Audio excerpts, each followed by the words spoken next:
You're listening to Inside the Locker Room with Wimp and Barry Sanderson on Tide 100.9 in Tuscaloosa. The high at 67. I'm James Spann on the ABC 3340 Weather Center on Tide 100.9. It's 53 degrees in Tuscaloosa.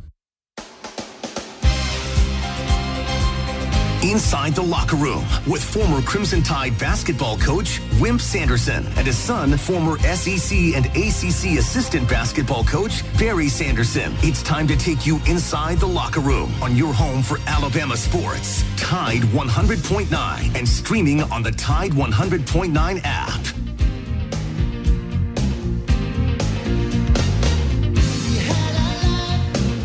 And good morning and welcome in to a Tuesday edition of Inside the Locker Room. 205-342-9904 is the phone number if you'd like to get into the show with us this morning. The X accounts at Locker Room 109, at Barry Sanderson, and at Wimp Sanderson 1. Our email for our show is wimpandbarry@yahoo.com.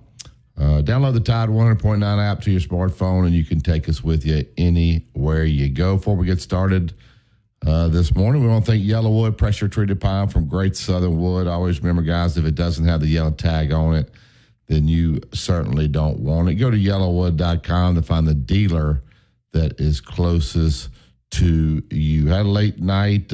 We played our first game last night. The team got there late, so our first game started 30 minutes late. I didn't walk out of that place, but we played very bad. Unfortunately, I didn't have them ready.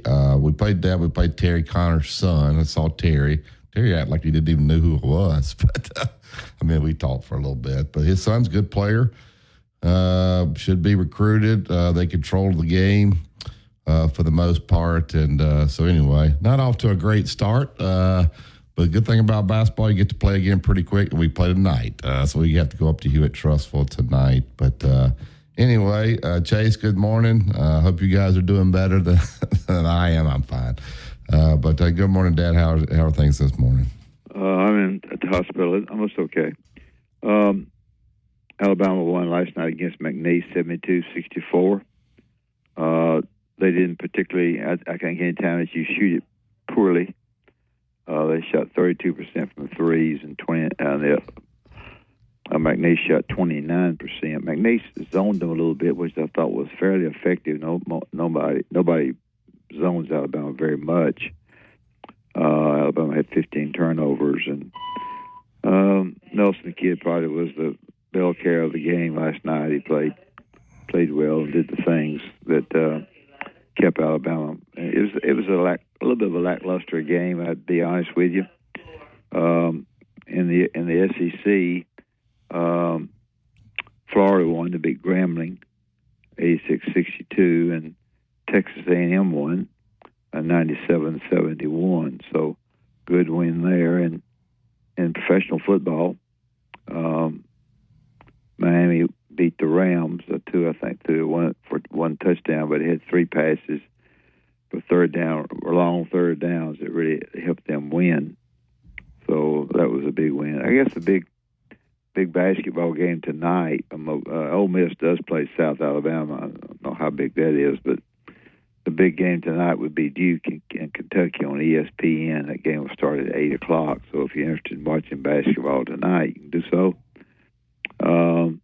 Quarterback at Tennessee says he's going to be ready to play. Alabama lost the Robinson kid for the season. A good quarterback that they had, very good player. John Robertson, who I knew or met once, the Rams' great coach and coached UCLA. No, he coached USC, I believe. Passed away yesterday. He was of a pretty good age. How about this stink? When Ole Miss beat Georgia, Jake Pope went into the Ole Miss fan base, found some of his high school students, people that he had known, and celebrated the Ole Miss win. Now, they just got through saying that was terrible. I mean, not they, just the coach just absolutely went crazy about it. Said it was stupid. He was stupid to do it. And he was. So it shows, as Barry mentioned yesterday, the lack of discipline that Georgia's having right now. So we'll see what happens there. But that's what happened yesterday. I hope I've explained it correctly. The only thing about Auburn football, we're going to have John Cohen on, just spoke to him, is that their current staff is recruiting the players on their team now because they're, I'm sure, concerned that they're going to lose them. And so they're doing that now. So those are some things that happened last night. We welcome your calls and try to tell you as much as we know about Alabama basketball or football or whatever you want to know. Yeah, it's probably a side of coaching I wouldn't enjoy. Of course, I didn't enjoy it last night either. We ain't getting no money, Chase. But he's saying, Hugh Freeze is saying they're meeting with their players. He said you've already actively had to engage in conversation with recruiting your current roster. It just doesn't seem right to me, which is not much fun and not something that any coach that really wants to do for which it is what it is. Freeze said most of the conversations are going through Auburn's personnel office and the Own to Victory team, Auburn's name, image, and likeness collective. Now, when name, image, and likeness first came out, this is not what it was about. For these players to go in and you got the transfer rule, and now they can go in and just hold you hostage if they really want to, and just threaten to leave. You don't give them what they want. If you don't give them what they want, then they will just transfer. So that can't be any fun, right? You know, Barry, I see where Jay Billis keeps on bragging about that and talking about that and making points about that when he just got through running down the teams that are going to be good in college basketball. I won't get into that, but he just keeps on and on with that. He surely can't believe that.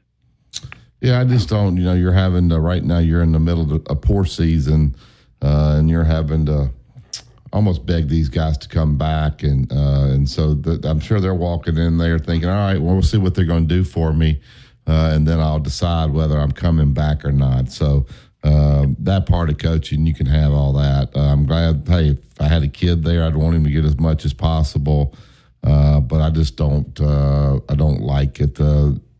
And so you would hope those kids be worried about getting an education and all that, but that's way out the window now. Also, if you're an Alabama fan, stop trying to figure out, do we want to go to the championship game? Yes, you want to go to the championship game, all right? First of all, we're going to say, well, you want to win the rest of your games, right? So if you win the rest of your games, you're going to have a chance to go to the SEC championship. Quit worrying about whether we're going to get the bye or not. Go win the SEC championship. That helps recruiting, puts more money in your pocket. The players probably make more money. They get a nice ring. They get a championship. So stop saying, well, it'd be better if we didn't get to the championship game. They're scared of Texas. It doesn't matter. You still want to have a shot to win the SEC championship. That's the reason they say that, though. And, you know, with Alabama, now if you're a team that had a very poor schedule and you got a bunch of wins against nobodies, and you got to the championship and you lost, you may not make the playoff. But Alabama's got 4 top 25 wins, so there's no worry if they get the championship and they were to lose that they would keep them out with the top 25 wins they had. Now, if you got in there and you were like a Texas or something, you had no quality wins, and you'd have to worry. But you always want to win a championship. You don't. Barry, what if you go in the championship game and you get beat 28-0? If depends on who you are. If you're Alabama, I think with your resume of knocking off, hopefully LSU stays ranked, South Carolina's ranked, Georgia's ranked, and they got one other top 25 win, then I think you're okay. You always want to win the championship. I mean, come on. But what are they going to do? First of all, you want to win out. You have no control over those other games. So people trying to wonder, well, we'd be better off.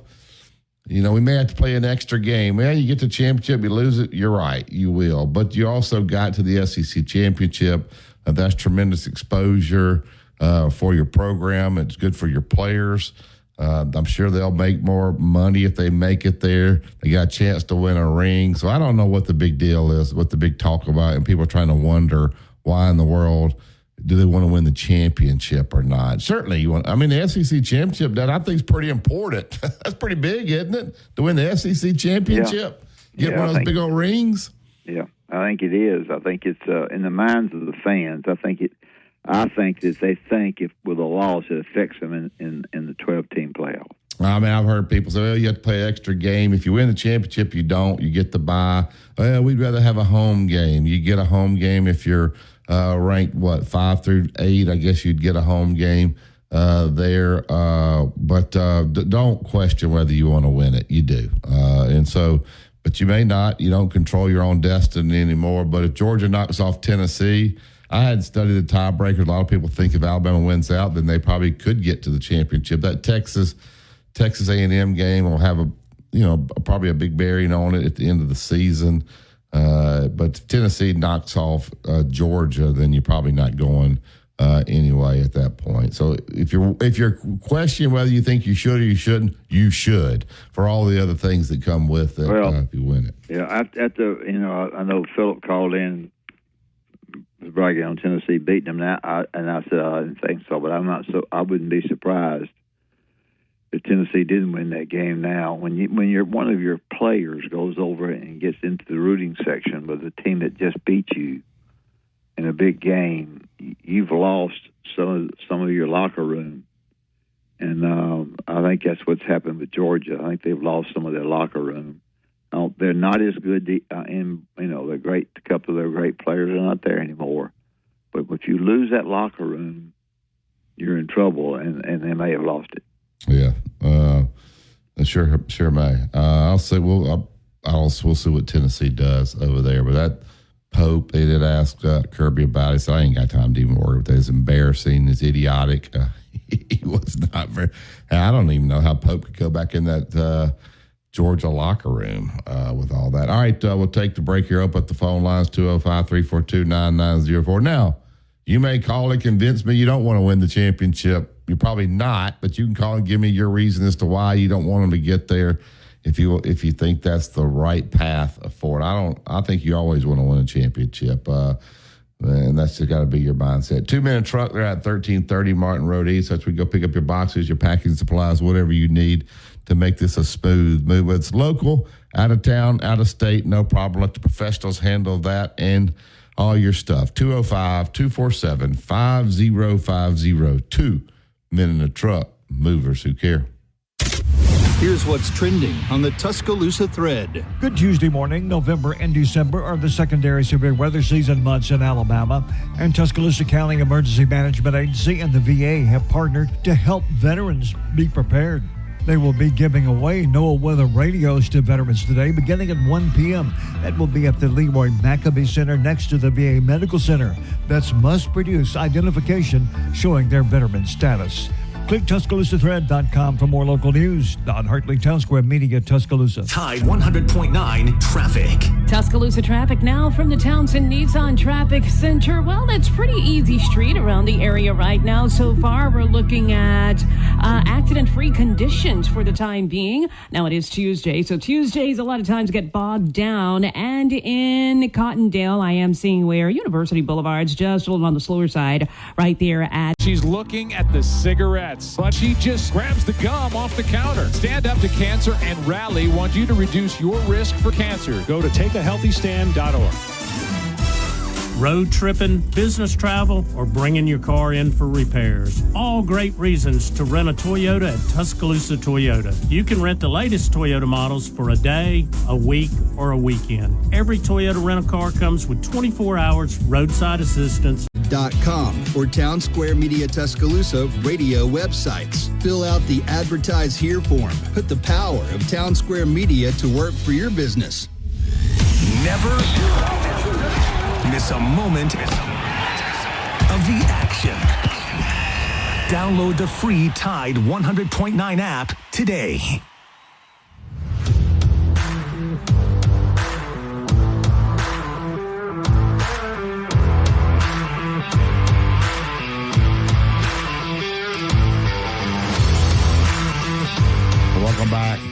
inside the locker room. Pressure treated pine from Great Southern Wood. Build the fence, the deck, the pergola. There's only one choice, and that would be Yellowwood. Go to yellowwood.com to find the dealer closest to you. All right, the committee will put out their second poll tonight. A lot of moving parts will happen tonight, especially with Miami losing. You had a lot of teams dropped there, obviously. Their BYU won, but you'd like for Alabama, if possible, to be around the 9 range tonight. That gives them a little more room to move up. You want to get above that 8 mark, because you do want to get that home game now. So if you don't make it to Atlanta, you do want to be in position to play your first round here in Bryant-Denny Stadium. There is no doubt about that. So continuing to play well and impress this committee, I think, is important. Dad, how important is the poll tonight to kind of see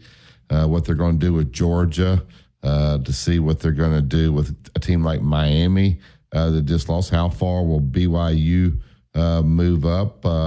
Just your thoughts about how far will Ole Miss move up? They're gonna move up as well, but it should be an interesting poll tonight when the committee releases it.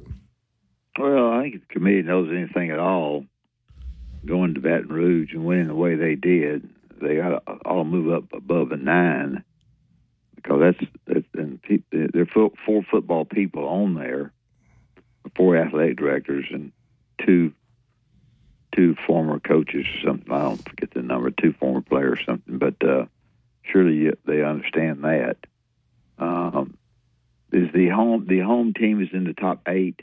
Is that correct, Barry? Well, 5 through 8 gets a home game. So 5 plays 12, obviously 6, 11, 7, 10, 8, 9. And the top 4 get a bye. They would move on to a bowl. It wouldn't be a home game. They would the thing about Alabama in the future is that they're not going to get a whole lot of credit. They just expect them to win against the Oklahomas and the Mercers and the Auburns.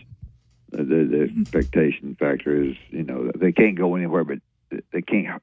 If they win, they can't really gain anything much. I don't think. Well, they need people. They can't gain the championship game, like you said. They can't gain that. That's important. But I don't know where the committee is going with Ole Miss, as you mentioned. Ole Miss is a pretty big win for them, and Georgia's going to slide on down. They've had the 2 losses. They have had the big win against Texas. And everybody seems to have a big win. Has Tennessee had a big win? I guess the Alabama win would be a big win. I mean, that's their biggest win. Alabama's currently, and if they follow the AP, they're currently ranked number 9. If Tennessee loses, then they could slide ahead of them. Now, Tennessee fans will say, wait a minute, we beat them head-to-head. You got right in front of you Notre Dame and BYU. So Indiana's up there, so obviously you can't be ranked ahead of them. Penn State, you're not going to be ranked ahead of them. Texas, Ohio State, or Oregon. So they should be right around. Maybe they'll rank them ahead of Notre Dame with that bad loss with Notre Dame had, but I doubt it. So they'll probably come out of there 9 tonight. But if Georgia knocks off Tennessee, then Tennessee probably will drop below Alabama in the next bowl. So you just want to start creeping your way up to the 5 through 8 range. And if you get to Atlanta and you win that, then it takes care of itself. All right, get to the Yellowwood hotline, get Philip in. Good morning, Philip. Good morning, Wimp and Barry. Hope y'all are good. Well, I kind of went on your side a little bit after that. I don't know if you heard the show earlier, with that confrontation that they had with Pope going over there and congratulating Ole Miss for winning and getting with them. I think maybe Georgia's lost the locker room. So you may be right. Tennessee may be winning that game. Yes, sir. They could. I think Tennessee's just better than Georgia. I believe they've got I think Georgia has a difficulty stopping really, really good passing attacks with really good quarterbacks. It sounds sort of silly to say. Everybody has that problem, but I think it really befuddles Georgia sometimes. They overdo it on defense, and get a little bit out of their comfort element, and you can rack up a lot of yards throwing on Georgia. It's just the way it is. I think Tennessee's going to go in there and beat them. But I think what I was going to talk about, Wimp and Barry, was we've still got several weeks left, but the schedules are getting a little bit easier for a lot of teams that are in the top 12 right now. But I think the real mess is going to be, with a few more weeks to go, teams like Boise State, SMU, Army, and Colorado, and Clemson's even still in there. I think things with those teams are going to get a little bit messy. And the top 12 right now is going to be drastically different from the way it's going to look in a few weeks. Yeah, Clemson, their only hope, I think, is to get to Charlotte and play in the championship game. They're hovering around 17. They do travel to Pitt this weekend. So, Clemson's actually a 10-point favorite at Pitt. And you got Utah going to Colorado. Colorado's trying to make the move up, but they're pretty far back right now. They're going to need some help there. How about this game? You guys give Arkansas any chance against Texas this weekend? I don't. I don't know, Bear. They beat Tennessee. Yeah. The odds makers don't. The odds makers don't. The game's in Fayetteville, and Texas is a 13.5-point favorite, which is a pretty big number. Texas will win that game. And then you've got Texas A&M. They've got New Mexico State, and then they go to Auburn, and then they wrap up with that monster game with Texas. I mean, that's just going to be a monster. Yeah. And then you've got the big monster game in the Big Ten right now remaining is going to be Indiana at Ohio State in a couple weeks. Yeah, but I think both those teams are pretty safe to be in the playoff, don't you? It seems that way. It sure does seem that way. I think Notre Dame definitely is pretty safe. Yeah, Notre Dame, they don't have a quality win on their schedule, do they? I mean, I hadn't.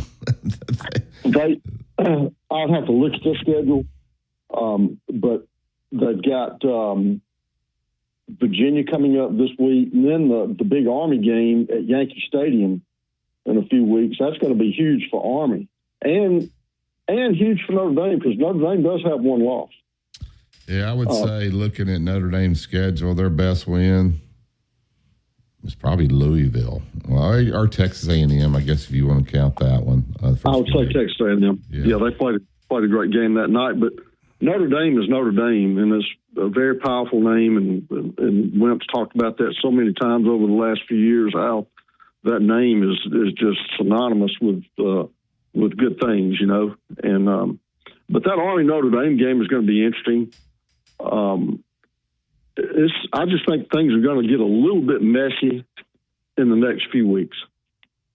Well, the teams that are feeling good about themselves have to keep playing hard, and I say that for Alabama. Everybody Alabama was gloating, hitting their chest.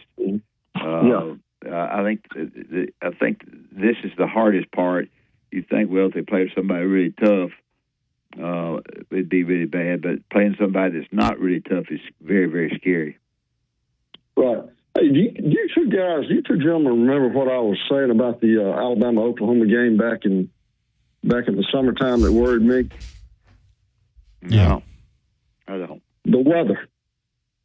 Yeah, I remember you talked about that. Oklahoma, this weather, this football season, this weather. God. But let me tell you, that game is going to be 7:30 at night Eastern time. The sun's going to be down. It's going to be cold as crap out there, I bet. It's in the 40s at night out there now. And just keep an eye on that. Just remember this conversation. I hadn't looked at the schedule. Must be a weak schedule if that's the prime time game. And only one I could get on would be Barry Switzer, and nobody wants to hear him anymore. Oh, I do. I do. You need to rent his Airbnb. I wouldn't mind. That'd be nice. And it'd be nice to hook up with little Max Howell, too. Sounds like he's a great guy. Yeah, he is. All right. But, keep an eye on that weather. We will, buddy. Thank you, Philip. Thank you. Yes, sir. All right, we'll take the break here. We'll get Kevin Skarbanski in. We'll break it down with Kevin. You listen to Tide 100.9 and 1230 AM WTBC. It's the home of Alabama sports. Tide 100.9 traffic. Tuscaloosa traffic now from the Townsend Nissan Traffic Center. Well, it's pretty easy street around the area right now. So far, we're looking at accident-free conditions for the time being. Now it is Tuesday, so Tuesdays a lot of times get bogged down. And in Cottondale, I am seeing where University Boulevard's just a little on the slower side right there at the 8157 800-240-8157. That's 800-240-8157. Tide 100.9 Tuscaloosa weather. Partly to mostly sunny today with a high at 74. Tonight fair, the low at 55. Tomorrow becoming cloudy, a good chance of rain by afternoon, the high 65. Thursday cloudy with rain ending during the morning, the high at 67. I'm James Spann on the ABC 3340 Weather Center on Tide 100.9. It's 55 degrees in Tuscaloosa. Inside the Locker Room with Wimp and Barry on your home for Alabama sports. Tide 100.9 and streaming on the Tide 100.9 app.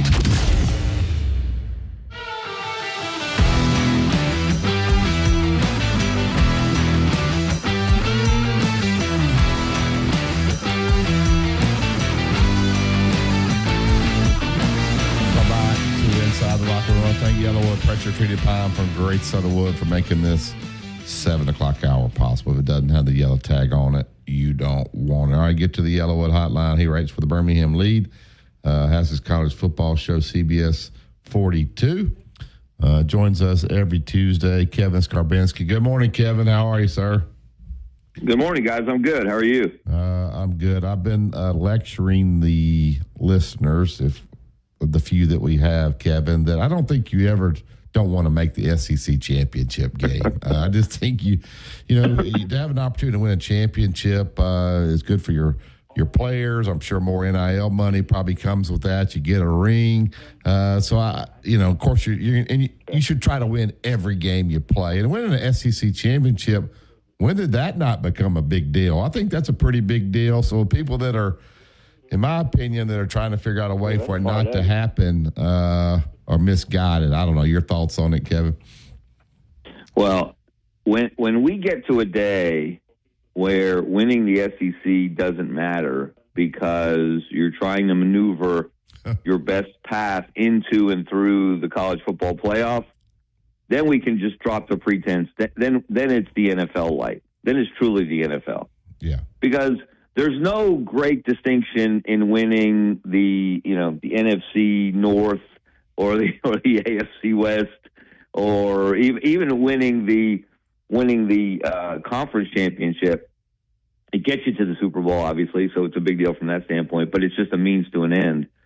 The SEC championship should be an end in itself. It should be the goal that you start out with every year. I can remember Steve Spurrier talking about this. That was absolutely Florida's emphasis at the start of every season when he was there, and they won a bunch of them. They did win only one national championship, but it was a different system back in the day. If they'd had a playoff, who knows how many they might have won. But that's the way they started every season. That was their primary goal, win the SEC championship. And if you win the SEC championship, there's a good chance that you'll have an opportunity to play for a national championship. So, I don't understand that mentality. It's one of the things that makes college football special, that makes it different, and I hope we don't ever lose that. But as you said, there's already a lot of conversation among a lot of fans, at least, of especially this year with the SEC, with such a logjam of teams with 2 losses. You could end up with 7 or 8 teams with 2 losses in the conference. Yeah. Not just conference losses, but 2 losses overall. And what a crazy scenario that would be. But if it doesn't mean anything, then just forget about the SEC. Then they should just lose the SEC championship game, which they're not likely to do because it brings in a lot of revenue. Yeah. No. I don't really know exactly how to ask you. Alabama. Well, let me, Jay Wimp. Hold on, Wimp. Hold on. Let me just throw it at you guys from this perspective also. it sure seems to me that teams that win, say, the SEC basketball tournament, which is, there's a regular season champion in the SEC. I still see people celebrating that and cutting down nets. I still see people celebrating winning the SEC basketball tournament and cutting down nets. It seems like it's a pretty big deal. Even though it's not the NCAA tournament, I hope that continues for basketball and football as well. Yeah, I think that's true. No doubt about that. Where is heck of a win for Alabama? Where? Let's just say this: 3 games they ought to win at the end of the season. If what I say is true, will the committee be smart enough to know how good the win was to LSU and really have them where they are in great shape? Well, if they don't, then they ought to fire the committee and start over and get a new bunch. Because right now, if you look at, and this is going to be very interesting to see tonight in the rankings, and I hope that committee is not like the group of pollsters on the AP poll, for example. People get locked into a team's position, and they're very hesitant to move teams very many spots, up or down. So it should be you should have a different look at it every week. And if you look at the quality of Alabama's schedule, the quality of their wins, even the quality of their losses, their resume is about as good as anybody or better than anybody else in the SEC right now. I know Texas only has 1 loss. I know Tennessee only has 1 loss. But Texas's schedule has been pathetic. And then you look at who Alabama's beaten, the ranked wins they have. They have two wins together that I don't know if there's anybody else in the country that has 2 wins as good as Georgia and then at LSU. I'd defy anyone to show me anyone that has 2 better wins than that. So, it's really imperative that committee study the quality of schedule, the quality of the teams you've beat, the quality of the teams you've lost. How did you win those games? How did you lose those games? Yeah, Alabama had some close calls. They had a close call against South Carolina, obviously, but South Carolina is looking better and better as a quality opponent. So, yeah, that they're supposed to do that. And they're supposed to understand it's not just that Alabama went to Baton Rouge and won. It's how strongly they controlled that game, how much they imposed their will on a good football team in that game. That should mean something. Kevin, Hugh Freeze came out and said that they're already recruiting their current roster. Then he went on to say, I guess they're setting up meetings with the own to victory. Wow. And I don't blame Hugh Freeze. I don't know that I would have said that in the media, but yeah, we got a team that's 1-5 in the conference, and they're 3-6, and we're having to cater to these players, and I'm sure they're walking in there saying, "Well, I just want to see what they're going to offer me." Some of them, and so that's what it's come to. So they're having a bad year, so we're afraid we're going to lose them. So now we got to figure out a way to keep them. So we're going to have to pay them more. So they don't transfer. That just doesn't sound right to me. That would be no fun to me. I would have a hard time sucking up to a guy when we're 1-5 in the SEC and trying to pay him more. That is not what name, image, and likeness was all about, Kevin. I'm just your thoughts about all that is going to have to happen. And that's not just Auburn. That's happening in a lot of places across the country. That's where it's come to. Well, this is why, a lot of people who say they want a completely free market economy don't really want that.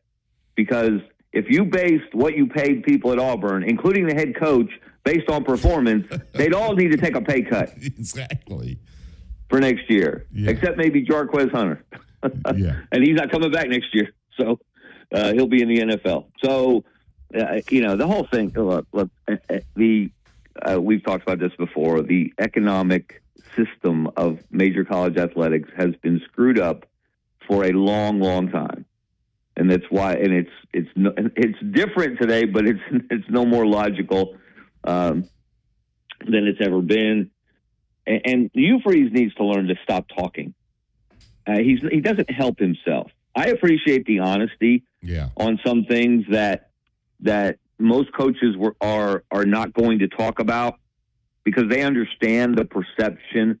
He needs to have someone sit down with him and explain to him how these things land on the ears of his fan base, which is sitting there, and it is. And I don't know whether it's just cockeyed optimism, but Auburn fans still believe. I think the majority of Auburn fans still believe, all evidence to the contrary, that Hugh Freeze is going to get it done, and they're hanging that hope on recruiting classes. Just put it here. I'll take it. So and again, I completely disagree. I think they have way more than enough evidence to know that if he ever had a fastball, and he never had a 100-mile-an-hour fastball as a head coach, maybe in low 90s, but whatever fastball he had, he's lost. And all you have to do is look at the performance or non-performance of their offense, especially in the red zone, to demonstrate that. So, having said all that, it's not doing him any good to discuss those things. It is a fact of life. It's the way college football works these days. Players have power that they never had before. More players have power. Bo Jackson could get away with not practicing hard every day. And no matter how much Bud Casey tried to get him to practice hard every day, Fat Guy understood that Bo Jackson was elite. He was one of one, as they say, and you bend the rules for that guy. You don't break the rules. You don't let him go out and sit out there in the lounge chair while everybody else is banging heads. But he was adaptable to get the best out of him on game day. But this is now more players have power. More players can make demands. I mean, that's part of what drove Nick Saban to retirement. A succession of guys coming to his office after the Rose Bowl saying, okay, if you want me to come back next year, this is what it's going to cost. And Nick Saban didn't want to be a general manager, an NFL general manager equivalent. That's part of what led him to retire. So, yeah, it's not a good situation. It's not a good situation at Auburn. And it's really, you would think Hugh Freeze, as much as he's been around, as long as he's been around, as seasoned as he is, would understand. You're not helping yourself. You're not helping yourself on the field, clearly, by the way they're performing, and you're not helping yourself off the field by over-explaining some of these things, as true as they may be. Think it, say it in the staff meeting. Don't share it with the media. You don't have to share everything with the media. He does that a little bit. My goodness! If that's we could apply that to society. Everybody overshares, and this is one of the evils of social media. Yeah. Everybody overshares. You have a thought, and you immediately send it out into the world without thinking it through, without pondering. Wait a minute now. If I say this, how are people going to react to this? Is this really smart for me to put this out there? And again, honesty is great, and transparency is fantastic, but in the role that you hold, you have to ask yourself, how are people going to read this or hear this from me? And is it going to help me or hurt me? Yeah, that. Go ahead, Barry. Kevin, let's talk a little bit about this Florida basketball situation. Now, they've known about this since September the 27th. It got out from, I guess that's the student newspaper that wrote the article. The Independent Florida Alligator. Yeah, Coach Golding got a standing ovation last night against Grambling State. They didn't play anything in the arena, him doing any public service announcements or anything like that. So, I don't know. It's kind of messy. Obviously, you're innocent until proven guilty. A lot of times they kind of sit you to the side and then finish the investigation and then decide whether to bring you back or not. Maybe just talk about what you know about the situation and how you think. I don't know if it's right or wrong how Florida's handled it because I don't know what's happened here. I know you know the Florida program pretty well. Just kind of update us on what you know about this situation and how Florida's handled it so far. Yeah, no, there's really no one way to handle these things. Obviously, there's not necessarily a best way to handle these things, but you would have to think without knowing, and we're at the disadvantage of not knowing what Florida knows in making the decision to allow him to continue coaching while this investigation goes on and not sidelining him. They must have some confidence that those allegations are not true. I think if they were afraid that there was truth to those allegations, fully or in part, they would be more likely to suspend him with pay or sideline him, have him not coach until this investigation is complete. Now, having said that, there are assistant coaches that are implicated in this as well, which is another issue that hasn't really been talked about. Yeah. If you read that original article, obviously the things that he's accused of doing, if there's any truth to that, he's gone. Yeah. And he probably won't coach again in college basketball for a long time, if ever. So that's one thing to keep in mind. But again, allegations are allegations. See, the problem is that when you put something out, especially something as damning as the allegations appear to be, it creates an impression in people's minds. Well, there must be something to it. Whether the old "where there's smoke, there's fire" philosophy. But you got to be real careful, and of course, Alabama fans understand this with the situation that the terrible tragedy that happened a couple years ago with the young lady getting shot, and people jumped to conclusions that were completely wrong and damagingly wrong, terribly wrong in talking about certain individuals. So you have to be real careful about just because someone said it doesn't make it true. And then you have to add this into the larger picture at Florida. Scott Strickland, two previous hires of his, the women's basketball, a women's basketball coach no longer there, and I believe it was the women's soccer coach no longer there. I don't know if that sport's correct, but I know there were two other sports coaches he hired that were accused of things, of impropriety in different ways, and they both lost their jobs. So Scott Strickland in particular, he can't be feeling really good about his position there. So he's got to be ultra cautious. So that just, again, leads me to believe that the fact that Todd Golden is still coaching, they must have some level of confidence that those allegations are not true. Yeah. Dad, you were saying?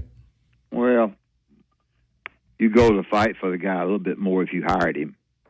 If you didn't hire him, you don't fight for him at all. Yes, and you're right. Scott Strickland hired him. Yes, good point. That's number one. Number two, when you are accused of something, you're automatically guilty in the minds of people. In a lot of people's eyes, that's correct. Sad but true. And that's the society that we live in. And number three, way behind all of this, it's come light in my situation, money is involved. That's it. Yep. Often, people are looking for a payday, a settlement to make everything, and that's oftentimes that's what people want. They want a settlement, pay me money and this will go away and I'll retract my whatever it might be, So it's not an easy situation by any stretch of the imagination. And the fact, this is also curious, of course, that this came out the day after Florida announced that Billy Napier was coming back, which was not the most popular decision among the fan base. And then, of course, they go out and get completely run off the field in the first half at Texas. They played more competitively in the second half, and they're handicapped by playing a third-string quarterback.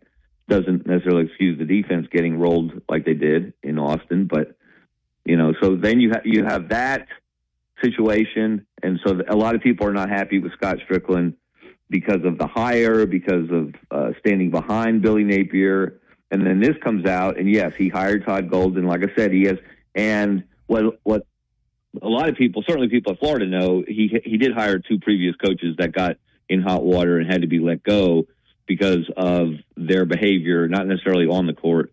The women's basketball coach was accused of being abusive in practice and such and things like that. So, and they had to let him go. So, a lot riding on this. Scott Strickland's future obviously is riding on Florida as well as Todd Golden. He has to get a committee to study and see how did this start in each of the problems that you talk about. He has to get the assistant athletic directors, whoever he has in confidence in, to find out so that he can make the right kind of statement to the press. How did this start? Where is the leading edge of this? I think. Yeah, and and this is not easy, and you're doing it. It's going on while the season is going on. And again, if the allegations are very, very serious and have to be taken seriously and have to be investigated thoroughly, then that has to happen within the context of the season going on. And I know, again, this didn't start. This started well before the season began in terms of them knowing about it and looking into it, but it just went public, obviously, last week. So it's just not a good. My older son, every time he texts me, Florida's cursed, and he said Florida athletics is cursed. I said, what now? Because it seems like every time you turn around, something's going wrong in Gainesville in regards to their athletic department. But I didn't really have a problem with Scott Strickland coming out and giving him the vote. I think if you don't say it, then just the negativity continues to swell. Now, they still could let him go at the end of the year. Yes. But when you say it, it kind of calms the waters a little bit, allows he and his staff to, recruit. And so I didn't really have a problem with it. And when you looked at the schedule, you knew there were going to be some tough games coming. Now, if he loses to Florida State or something like that at the end of the year, then that might change, obviously. But did you have a problem with Scott? Some people called yesterday, said they did. They thought they came too soon. I thought it was okay, to be honest with you. No, look, if you feel like that you are going to stand behind him, barring some catastrophe like losing to the worst Florida State team of maybe all time, and I think that would be completely untenable. I don't care if you have a third string quarterback, you lose to that Florida State team, there's going to be so much howling. I don't see how he can come back. However, making that statement because they have played better. They have stayed together. Billy's kept that team together. Nick Saban made that point on game day. He's kept that team together. They're playing hard. They've gotten better up until the Texas game. They've gotten much better on defense over the last month. They'd showed a lot of promise with DJ Lagway at quarterback, and he's the future. And you want him to come back.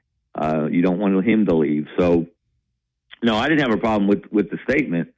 But really, it's not written in cement. It's not hung on a plaque outside of the swamp like Tim Tebow's promise from 2008.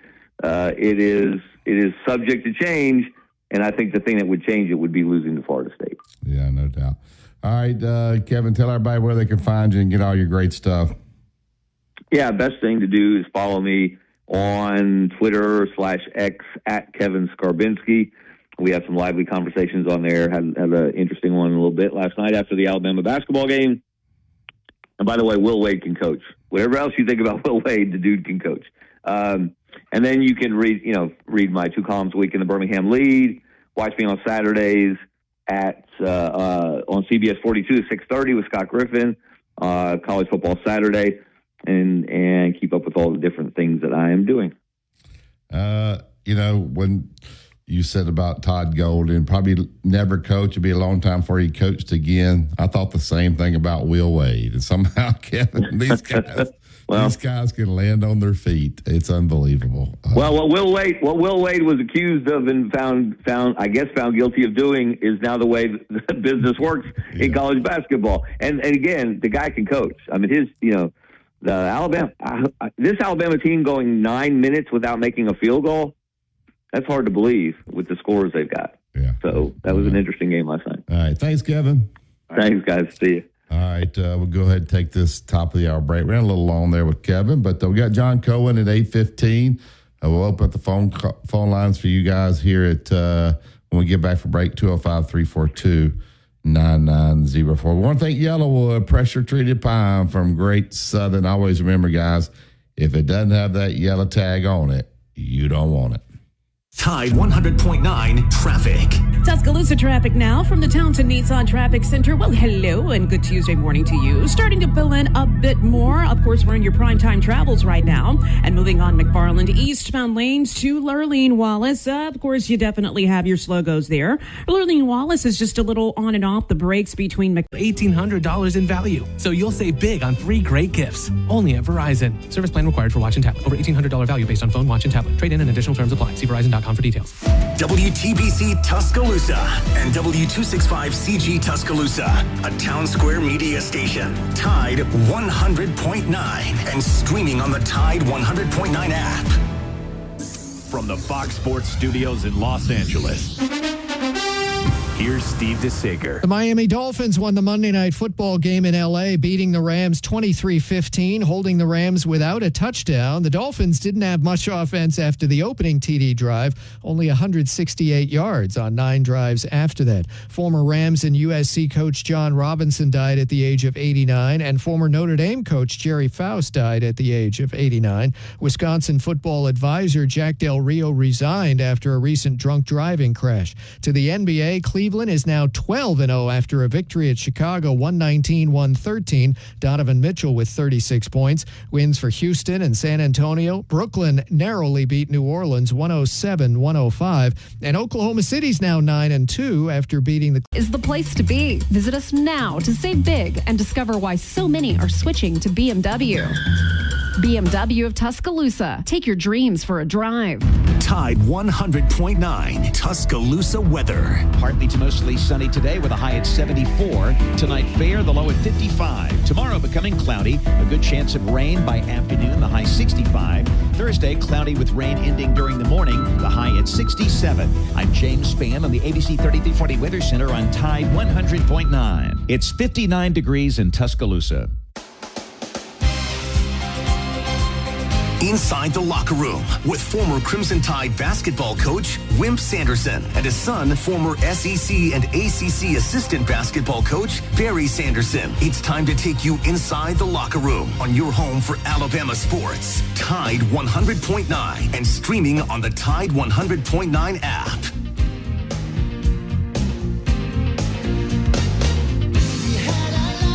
Welcome back to the second hour of Inside the Locker. We have John Cohen here in about 10 minutes. Look forward to having John on, the athletic director from Auburn. From Tuscaloosa, Chase went to Tuscaloosa Academy. I don't know if you knew that. Andrew Conifer is my Allstate insurance agent. Let him become yours. Out at 4705 McFarland Boulevard, Suite 3 over in Northport. Give Andrew and his staff a call today. They can run a quote for you, send it right over to you. Do what I did, make the change. 205-722-9201. You want to make sure your insurance agent has the backing of a national company like Allstate, but also knows this local area inside and out in case you have a problem. Andrew and the staff, once again, will take great care of it. Once again, 205-722-9201. Dad, Alabama basketball. They're off to a 3-0 start. Yeah, probably hadn't played as well as they wanted to here recently, but they got a tough stretch now coming up, starting this Friday at Purdue. Now, I'm sure this Purdue team's not quite as good as they were last year. They don't have Zach Edey, obviously, but Coach Painter is a really good coach. They play tremendous defense. That'll be a tough chore. Then you got Houston, you got Rutgers at North Carolina and Creighton, and then they go to North Dakota. So a pretty tough stretch coming up. They got to get to playing better. If they don't, then there'll be a few losses here in the next week or so. But just your thoughts about the schedule kind of stiffened up and this team going on the road. Well, McNeese zoned them a little bit, which helped some, but they just didn't shoot it real well. I don't think it was McNeese's defense, really. They just had one of those bad shooting nights. The only surprise I have, and I don't really know a lot about their team, is that they're not playing more people. I think with all the people that they got that have such high credentials and expecting to play, that it surprises me. I don't know if it surprises. Maybe it surprises the parents of the kids that are not playing. We'll see. But of course, they have a chance to have a great team. They got a lot of great players, and I think they're going to do awfully well. That they're picked to be second and go to the NCAA and all that kind of stuff. So I just don't think they've played quite up to snuff. Maybe. But they only have 10 eligible players right now. And because they're redshirting 2, and they got 1 that's hurt, and so okay, I didn't realize so they played. Stevenson played 23, Nelson played 27. I know that. Yeah, Maury played 18. I'm asking about the others. Philon played 21, Reed played 12. The lowest minute totals was Sherrill with 9 and Diabate with 8. Wrightsville played 31. Holloway, the kid from Auburn, who did not shoot the ball well, always 0 for 5, played 16 minutes or 16 minutes. So, I mean, just okay. I'm probably wrong. Yeah, 8 out of 10 did get double figure minutes last night. Now Sears is playing a lot. He played 35, but only had 15 points. That's for him. That's kind of an odd. But so they had a bunch of turnovers, but of course the other team did too. Now I'm not here. I have no idea how. I don't know about their players the way I did about the players I had because I recruited them, but I haven't kept up with what kind of players they have. But according to you, they're great, and got a great piece on practice. They got a chance to have a great team. I'm sure that's true. I just it didn't seem like it. It seemed like Arkansas State and McNeese played them fairly well, which was okay. Or they came in and decided to play them. And maybe, I don't know, I just didn't know that I didn't think quite the killer instinct was in them the way it has been in the past. That's all. All right, so this week, we'll flip back to football this weekend. Okay weekend. Texas goes to Arkansas, a 13.5-point favorite there. Auburn is at home against Louisiana Monroe. They're a 24-point favorite. Against Monroe. I don't know how Auburn get 24 favorite against anybody, but maybe Monroe's bad. Murray State's at Kentucky. Kind of, used to play these games prior to the last game of the season. They seem like they're playing them week 10 now. Mercer in Alabama. LSU. I don't know if they still can hold that team together. We'll see about Florida. That's the 2:30 game. LSU 4.5-point favorite. Missouri. It's 7-2. They really haven't beaten anybody. They travel to South Carolina. South Carolina 11.5-point favorite. I guess maybe the game of the weekend is Tennessee Georgia. Georgia now is a 10-point favorite. That's gone up a point. Yesterday you were feeling like Georgia would knock off Tennessee. You still feeling the same way? Well, I don't feel as much as I did.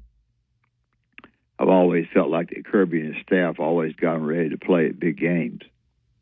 I think with a little problem that they had with the discipline, if it carries over to the locker room and the things that Kirby has said, he doesn't say a whole lot derogatory things.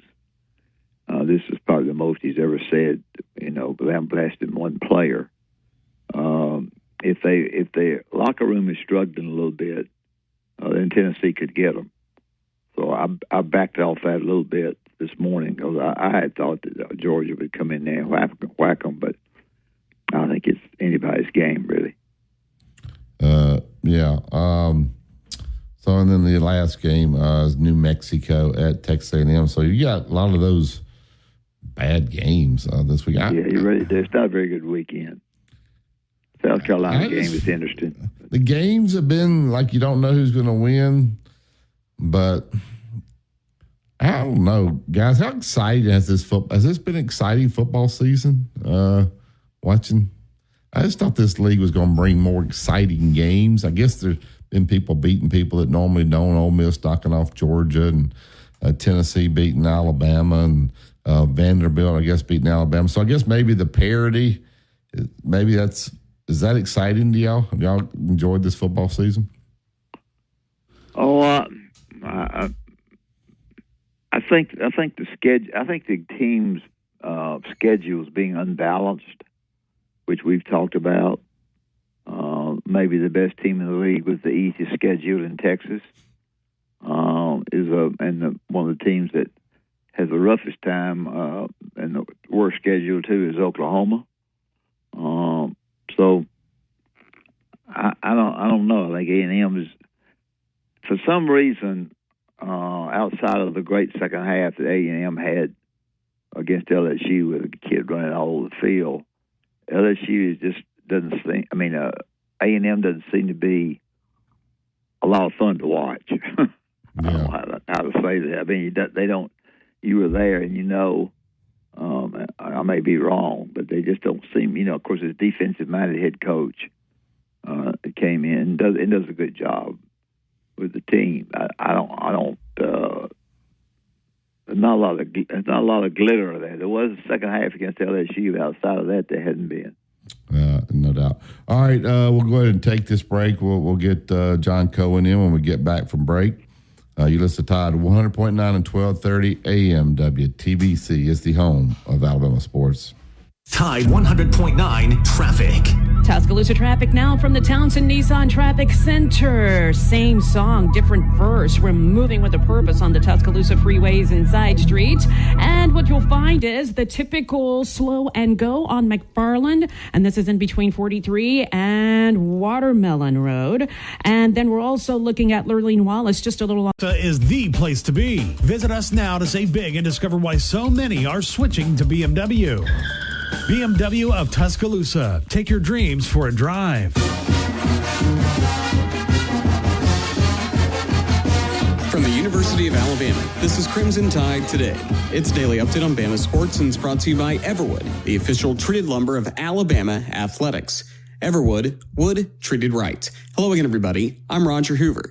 Kalen DeBoer met with the media on Monday as Alabama football gets ready for Mercer. You know, with injuries, I think Kane maybe alluded to it, but, with Q's injury, certainly determined now that he'll be out for the remainder of the year. Unfortunately, just a special person in every way.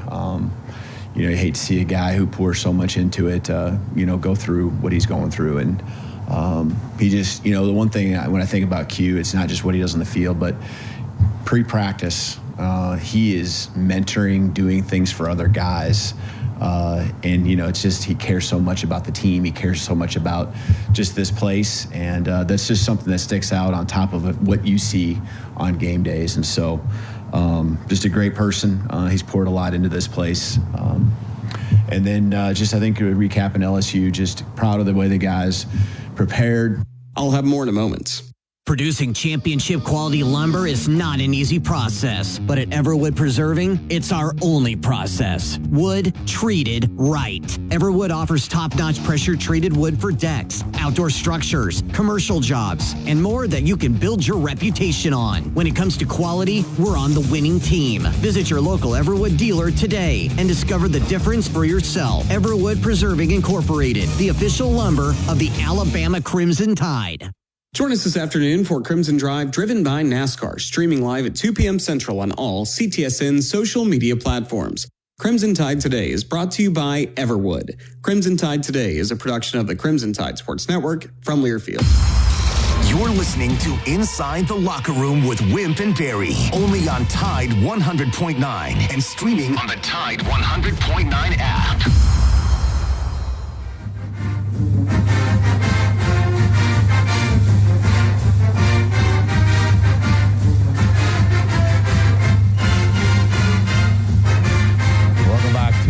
Locker Tuscaloosa Toyota. Go to TuscaloosaToyota.com. Look at all the new inventory, the pre-owned inventory. You can schedule a service. Want to rent a Toyota? You can do it right there on the website at TuscaloosaToyota.com or swing by Skyland Boulevard. See Justin and David. They'll take great care of you and tell them that Wimp and Barry sent you. All right, to get right to the Tuscaloosa Toyota hotline. Coach Cohen is from Tuscaloosa, obviously down at Auburn now. Was at Mississippi State prior to that, doing a great job down on the plains with the Auburn Tigers. Appreciate him taking time to be on with us, John Cohen. Good morning, John. How are you? Good morning. Doing great, Barry. Good morning, Coach.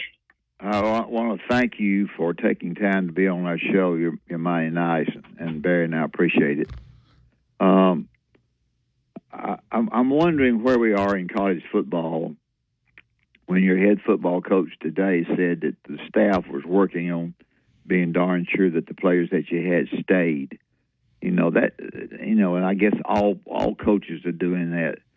We're in a sad state of affairs when that has to come about. Don't you think? Well, Coach, here's what I really think. You have to look at this through a different lens, and I think it's a little bit of a disadvantage for folks. I'm 58 years old, so my entire life, and yours, Coach, and yours, Barry, we've looked at college athletics a certain way. And the only way we can look at it now is through a completely different lens. So I just think it's just going to be different. And, I've said this many, many times.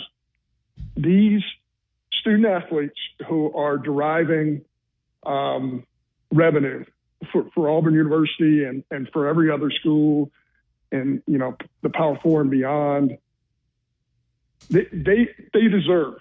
I mean, they deserve to share in some of that revenue, and they deserve to, to benefit from that. They do. I guess what we're a little frustrated with is the way it's going to be, sourced, the way it's going to be distributed, the way it's going to be. There's a whole lot of we don't know. And I've said from the very beginning, the goalpost has moved about 20 times while we're all trying to kick a field goal over the last 3 years. Yeah. And we need a standard. We need an absolute standard for us to move forward so that all of us can operate in the same area. And right now it's just a little bit all over the place. We're fixing to have a federal thing, a federal lawsuit, or a federal. I'm not really sure how I'm going to ask this question. To the point where, if the NCAA loses in this, best I can understand, scholarships would be reduced a great deal, and people would not have the opportunity to get a college education to play. Is this lawsuit coming up? What is that all about? Well, Coach, I think, again, this is through my own lens and my own opinion. I don't think there will be less people who will get a chance to play in college athletics. There might be less people who get the chance to play at the very high end of college athletics. And the truth of the matter is, the kids who are playing at the highest end of college athletics will receive more scholarship aid and will have more benefits than they've ever had before.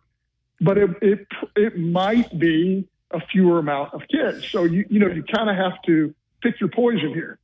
Do you want to have the huge rosters that we've had in the past in some sports and have everything filtered down, or do you want fewer roster spots with more benefits and more opportunities for those kids? Okay, Barry. We're talking with John Cohen. I guess next year is when the whatever it is, $22 million can be revenue shared at each school. So I'm sure in the SEC. Is that, John, when it comes down to it, does each athletic department determine how they're going to use that money? Meaning football is going to get this percentage, but men's basketball is going to get this percentage, and then even break it down more than that per player. How's that going to work? Do you guys know? Have you gotten a model? Well, I'm glad you're asking that question, because that's the goalpost that has moved back and forth over and over and over again. And the answer to that is we don't know. Yeah. We really don't know how that's going to shake out. We really don't know if there will be any consistency to what you're talking about. I will say this to you, Barry. I would never look forward to having a conversation with Bruce Pearl and telling him that Alabama's got one more dollar in either scholarship aid or NIL money than Auburn University has. Yeah, sure. And if I were him, I wouldn't be real happy about that either, nor my baseball coach or my gymnastics coach or football coach. You go down the line here. In my opinion, there has to be some balance. The greatness of the Southeastern Conference, in my opinion, is there has been a real balance of fairness, inequality, and every school's got a great opportunity to win championships. And if somebody's spending $1 million more or $2 million more on a specific sport, they're going to have a huge advantage. Yeah. And I don't know what the right answer is there for sure, but I do know that we're all looking for some consistency. Yeah, I'll give you probably the frustrating thing is, and I mean, you don't want to rush it, but also these guys are recruiting now. So they got, how many guys can I sign now? And has it been determined?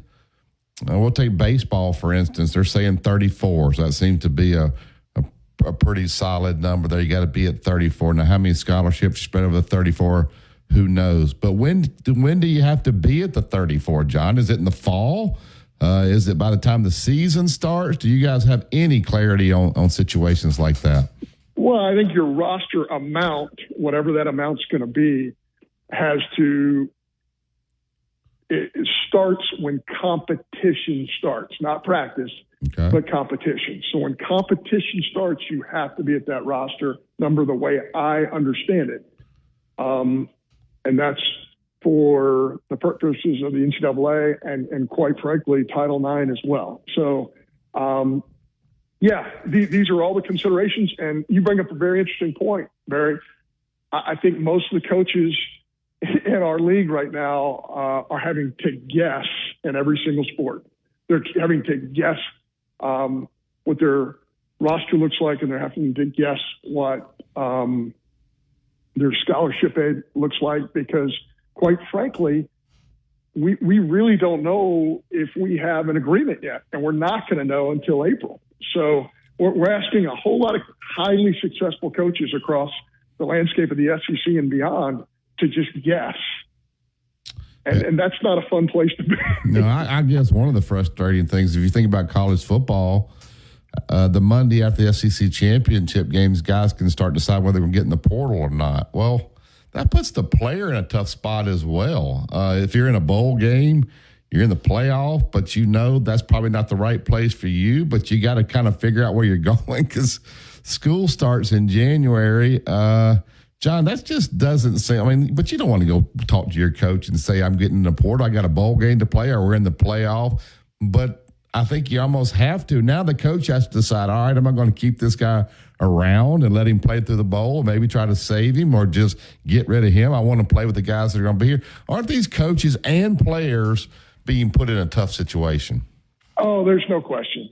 And listen, I retired from coaching 8 years ago, but I just can't imagine being in this situation because we are asked, at least I thought at one point, coaches and even administrators, and I think Coach Sanderson did a great job of this, as did you, Barry. At one point, we were asked to be mentors. And what mentors do is you push young people to be the best they can be on the court, on the field, in the classroom, and in every phase of their lives. And we're at a point now, if you push too hard and you say one thing that somebody doesn't like, hey, I'm going to go to somewhere where I'm going to hear something that I am going to like. And any one of us who played college athletics at any level, any one of us heard something from a coach that we didn't like. I don't care if you played for, Dean Smith or Wimp Sanderson or whomever. Eventually you heard something that you didn't like because a coach holds you responsible. I mean, that's an incredibly difficult task in 2024 when, the student athlete essentially gets to kind of run their own show. Now, I feel very privileged here at Auburn. We have outstanding young people who most of the time, make good decisions about their future, and we're really proud of them. And they want to be pushed, and they want to be the best they can be on the court, on the field, and in the classroom. But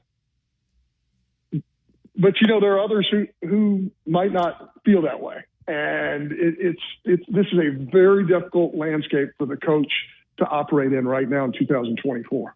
Yeah. I know this is not a hard question because we don't ask hard questions here. We're not smart. We're not smart enough to ask hard questions. I think that you're somewhat disappointed behind the scenes of the way the football team is played. When Kalen DeBoer gets up there after a loss or whatever, he's a wonderful guy. He says nothing. He talks about general things. The team didn't play well. We're getting ready for tomorrow. Everything. I think that's what Hugh Freeze needs to do. I think he tells the press too much. I think you need to talk in general terms. Now, I'm asking you. I'm just saying what I think, so you can say, "Wimp, you're crazy."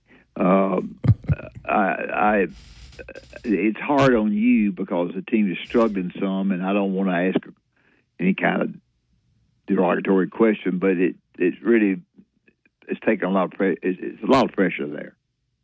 Well, what we've seen, Coach, is this: when you're not playing as well as you want to, everything's under a microscope, and that's just the way it is. That's what we sign up for. Yeah. When you're playing well, what you get away with is, damn near anything. Yeah. You can do a lot when you're playing well. And I know that you mentioned Alabama's coach and Hugh in the same sentence. Man, did they take over different situations. Sure. Let's be realistic here. Yeah. I mean, they took over really different situations. And this is a long haul approach. And, the great thing about the state of Alabama is we have this great rivalry between Alabama and Auburn in all sports. Yeah. But I wasn't trying to compare them. I'm just saying. No, I understand that. Yeah. But I'm just saying, these two coaches really took over different programs. Yeah. Hugh Freeze took over a program in which the 4 years previous to getting here, out of 87 kids recruited into the program, 57 of them transferred prior to Hugh Freeze getting here.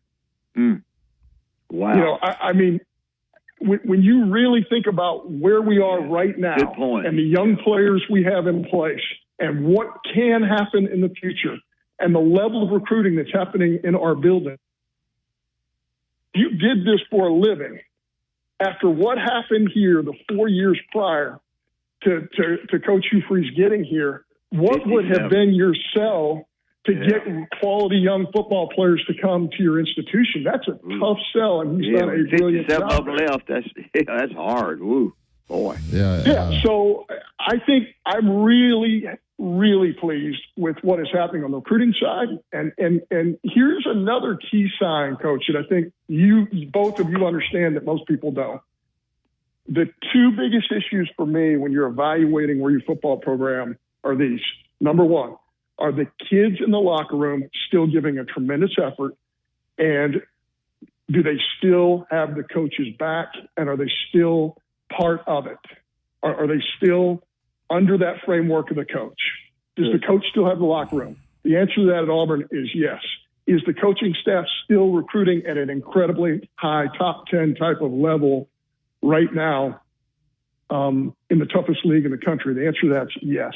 When those two things are happening at the same time, even under really tough circumstances, then I think your future looks really bright. But you have to look at this from the inside out, and I recognize that most people don't, and I'm fine with that. And this is America. Folks are allowed to have their own opinions. Sure. But I think you got to see it from the inside out. Yeah. Well, I think that's great. That's a terrific answer. Yeah. And I think it's the answer that the Auburn people, and I'm so happy that you came on our show, because when you try to evaluate 57 guys leaving your program prior to you taking the job, it's certainly not perfect's not going to happen for a while. Yeah.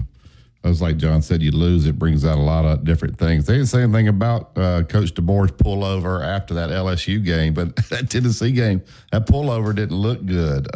Whatever.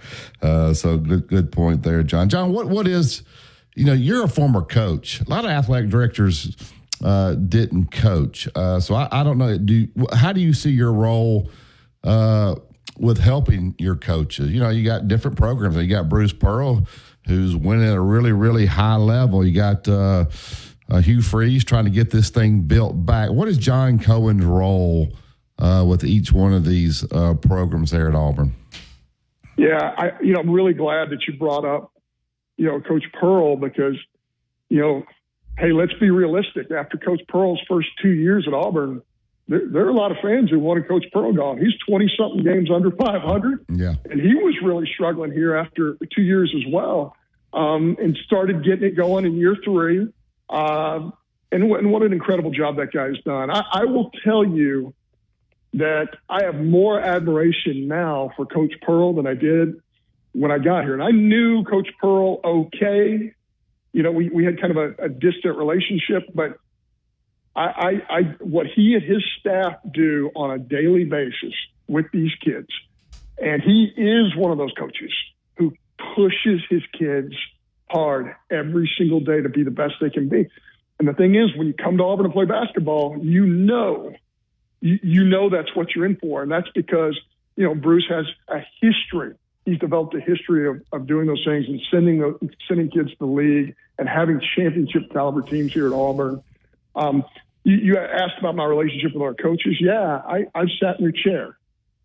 When a coach tells me, hey, they're in a tough situation, I think back to being in an office as the baseball coach at Kentucky in March and watching it snow 9 inches. I know what tough is. When you're the baseball coach at Kentucky, you know what difficult is. But yeah, there's going to be good times. There's going to be not so good times. Every coach lives and dies with every recruit they get or they don't get. They live and die with every practice. They live and die with every competition. It's tough. I mean, I'm speaking to the choir here because you guys know it's tough because both of you have done it at a very high level. But I'm not saying that administrators who haven't coached don't get this, because I think they do get it. But when you've sat in a chair, I think there's a little bit of a different perspective for sure. Yeah, no doubt. So you didn't call them all in, have infield while that snow was going on? No, and the thing is, Coach, it's not just that the fact that you can't get outside. It's that you're playing Florida in 2 weeks. And it's 72 degrees, and they are practicing outside. You still got to figure out a way to beat those guys. Yeah. I didn't think you'd have infield. No. Yeah.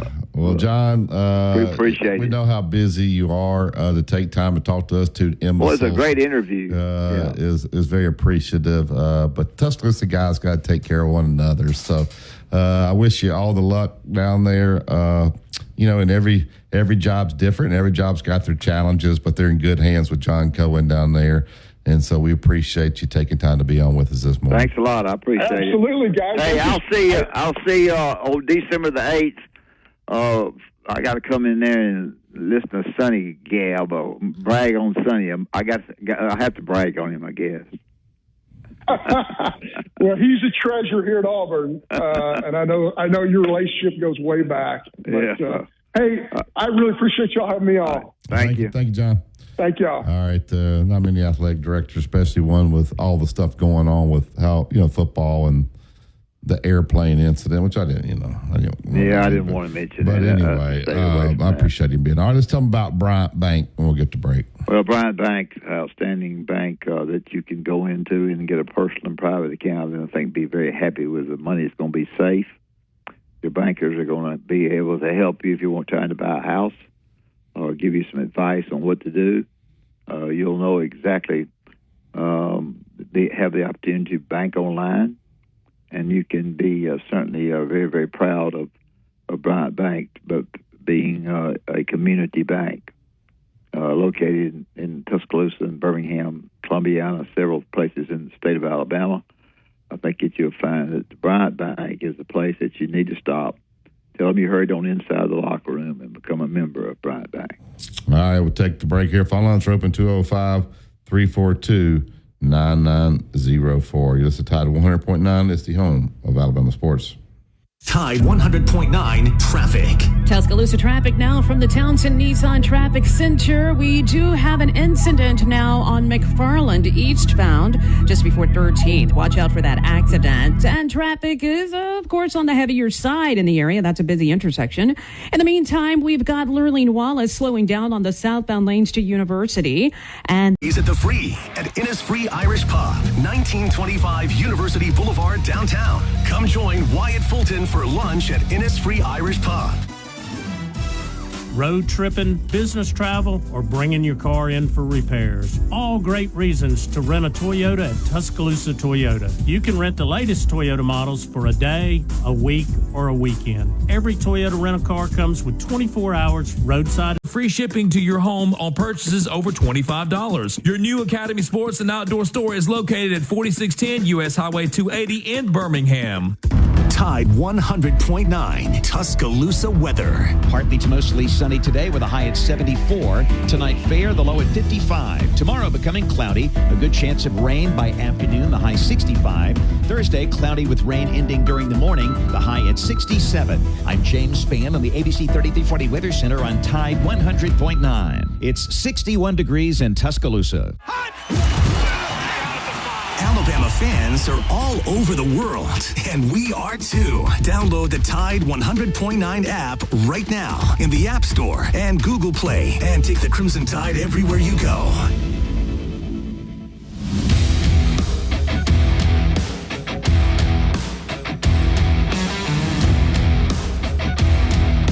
Welcome back to Inside the Locker Room. Get right to the Yellowwood hotline. We'll bring Cowboy into the show. Good morning, Cowboy.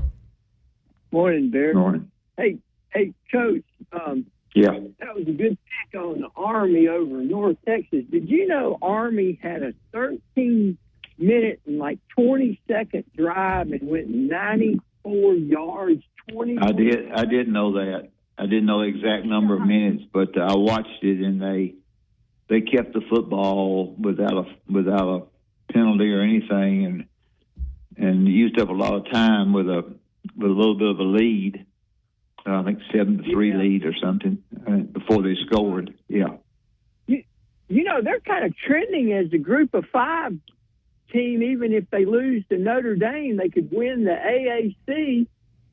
They could still win that league, play the championship game of that league, and then have to come back the next week and play Navy. And then the next week, if they made the playoffs, play a first-round game.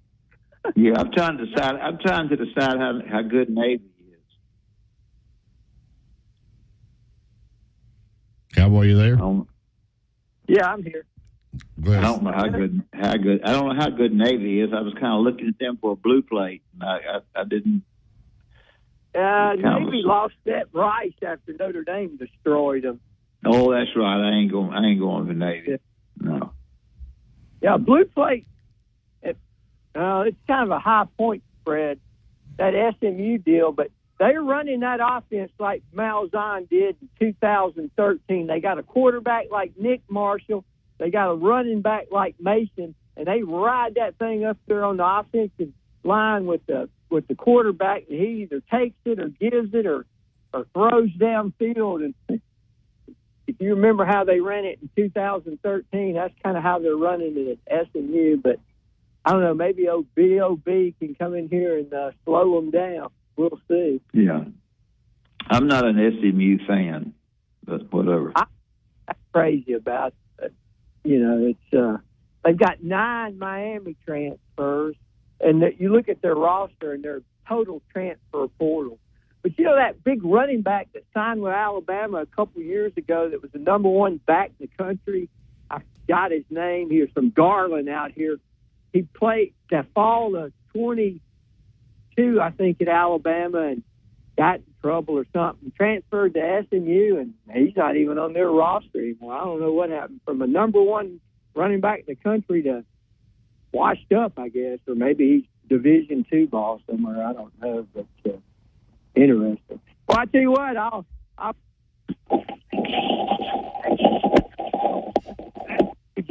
I didn't think they had that in them, but, hey, you stuck with your bread and butter in that game. And, I don't even think we had a running play besides the quarterback more than 8 yards. But I tell you, they pounded them out. Yeah, they kept the ball. Didn't look like LSU did a great job of preparing for Jalen Milroe. Maybe the offense coordinator had them that much off balance, but it was not a very good showing. Give Alabama credit. I'm not taking anything away from them, but it was not a very good showing by LSU, and Alabama exploited them, didn't they, Cowboy? Yeah, they really did. I'll admit, I thought Brian Kelly was a good football coach, but he's had 3 years now to figure out how to stop an option, and he still can't do it, or a running quarterback. I don't know. What do you think? Is he? My goodness, it's embarrassing, I would say, for the LSU fan base or the LSU people. Yeah, I'm sure there's some frustration there just to get beat like that, where you really had, the excitement of the night game, Baton Rouge and all that, and then you get down there, you spend the entire day, and then you're out of there by the third quarter. That's probably pretty frustrating. What is it now with all these SEC fans when something doesn't go their way, throwing stuff on the field? Saw where for LSU got not only did they lose, they got a $250,000 fine for not controlling their crowd, throwing things on the field. What has gotten into the fan? Well, it started with Texas, and they proved that you can throw stuff on the field and get a call change because the referees were intimidated. Good point. And that's what people were trying to do there. I saw that same call missed in the NFL Sunday a couple times. Yeah.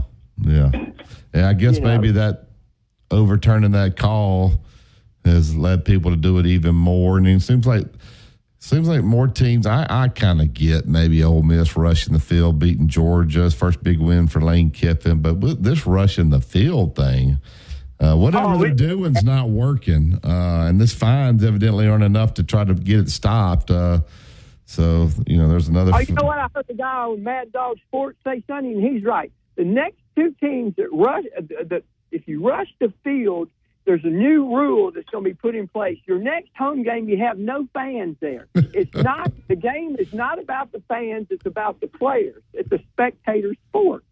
This guy was just going off on it. If you rush the field, you lose the game. If you rush the field, you get to have the next home game, but no fans are allowed to come.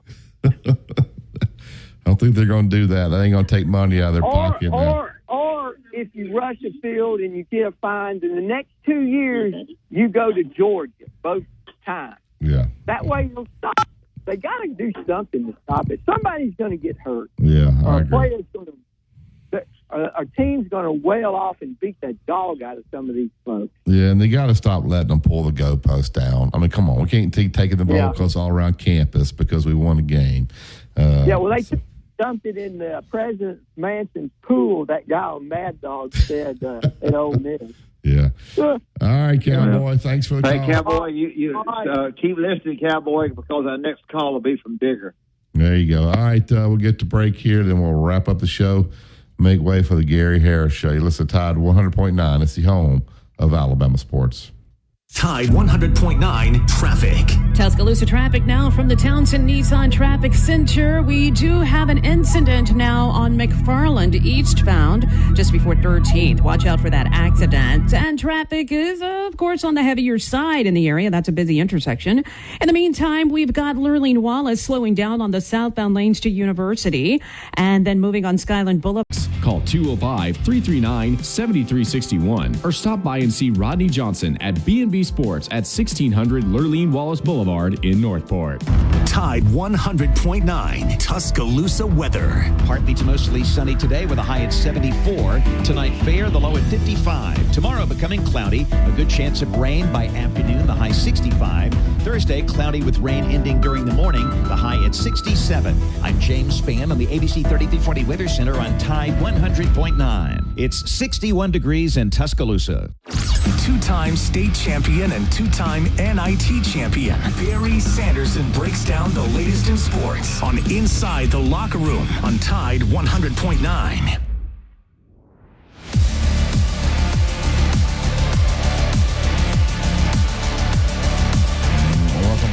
Inside the Locker. All right, coming up Thursday will be the Blue Plate Special. 7 and 5. So it's made a turn from 1 and 4 to get to 7 and 5. It's brought to you by Chuck Norwood and the Remax Realty team down in Orange Beach, Gulf Shores. Go to chucknorwood.com. You're looking to buy or sell down in that area. This is your guy. Experience counts, and he's been down there for over 33 years. 251-948-1212. Ask and you shall receive. Get to the Yellowwood hotline. Good morning, Digger. Yeah. I told them. Maybe the SEC ought to think about what they're going to do with their officials when they make a bad call. Come on, you can't blame the fans. Digger. That was an egregious call. They make a bad call, so we're just going to throw stuff at the players on the field? Come on, Digger. Come on, Digger. Come on. Texas didn't do that. They threw it in the end zone. They couldn't reach their players. I mean, come on. Come on. I'm just saying. Don't justify Listen, that. Don't justify that. How much do you pay for a ticket to attend a game such as Alabama, LSU, Texas, Georgia? What's that got to do? What's that got to do? I don't know, $100-something bucks, $200. I'm letting you know. Okay. It's a crescendo storm in the field. I'm all for it. You pay. It's the fans, the players, and finally you get to do the crescendo on the field. And the only reason why Bama fans don't like it because they're doing it because they beat you. So I don't have any problem with this. Now, granted, fans try storming are in the field in stands. Texas, it ain't going to be easy. Fans are in the stands. Players are on the field. Yeah. But they don't need to be on the field. That's not where the fans go. They go to the stands, Digger. The game's over. They still don't go Why to the can't you field storm the field when the game's over? because they don't allow you on the field because you tear the field up. What if it's turf? You don't get to be that close to the players because somebody smarts off, then you get punched. Look, they don't like it because it's a huge liability. Trust me. Yeah. Insurance people would hate it. Okay, and granted, things have happened on the field. I get it. I was just being facetious. Okay. Yeah. But still, I don't have a problem. But the fines are ridiculous. Come on. Yeah. They're a little high. Get it? It shows you how much money they got. It shows you how much money they got. They're not worried about it. So. They're paying the officials in the SEC office that money. Yeah. So I thought those fines went to the other team. I don't know. We'll see. Thank you, Digger. Later. All right. We got one app message here from David in Georgia. According to 247, Alabama had 40 football players transfer in 2023 prior to DeBoer coaching the game, and Auburn had a total of 44 in 22 and 23 combined. So he wasn't buying what John Cohen was selling there with the 57 transfers. Whatever. They're both bad. But obviously Alabama's program's been probably a little easier to refill it than it is at Auburn right now. All right, that's it for today's show. We'll get out of here and we'll make way for the Gary Harris Show. So keep it locked in. You listen to Tide 100.9 and 12:30 a.m. WTBC. It's the home of Alabama sports. Have a great day, everybody.